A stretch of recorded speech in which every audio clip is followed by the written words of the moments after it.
Well, now to that fresh fallout from Harry and Meghan's docu-series. Overnight, King Charles danced off the drama and he received a rock star welcome at a Jewish community centre in London. And while the couple's Netflix series has come to an end, some explosive and potentially damaging claims lie in its wake. For more now, let's bring in royal editor at the Daily Mirror, Russell Myers. Good morning to you, Russell. Look, whoever side you're on, I just think the overwhelming feeling is sadness at seeing this family just break down so publicly. Do you think now this docu-series is done, there's any sense of relief among the royal family, or has this made things so much worse? Well, good morning, Jane. Well, I think that, of course, there will be relief on one side for the family that Harry and Meghan didn't drop more bombshells. But I think, really picking apart the pieces that they've left behind from this Netflix documentary, nobody really comes out of it smelling of roses. I mean, I think on one sense, Harry really did look very, very broken. He spoke about the fact that he was missing his family get-togethers. He'd lost a lot of friends. And on the other side, we've had, William painted as a bit of a bullying force when Harry and Meghan were leaving the family, and indeed Harry said that his own father had lied to him. I mean, these are pretty damaging allegations for the family to try and to pick the pieces up from, and it's just a pretty sad situation all round. Were you surprised that the Sussexes, particularly Harry, went that far in criticising their family?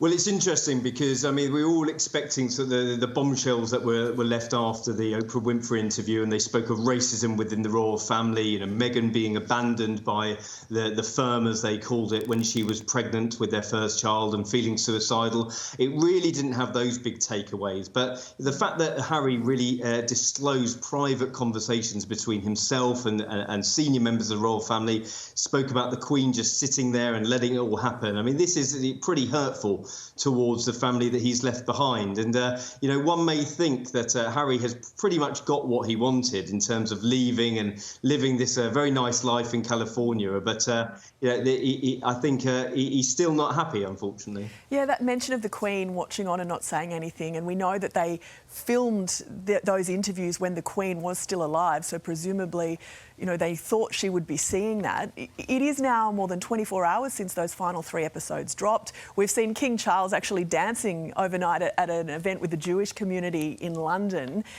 Do you think this has damaged the popularity of the royal family, or do you think it's almost done the opposite and made, Britons rally behind them?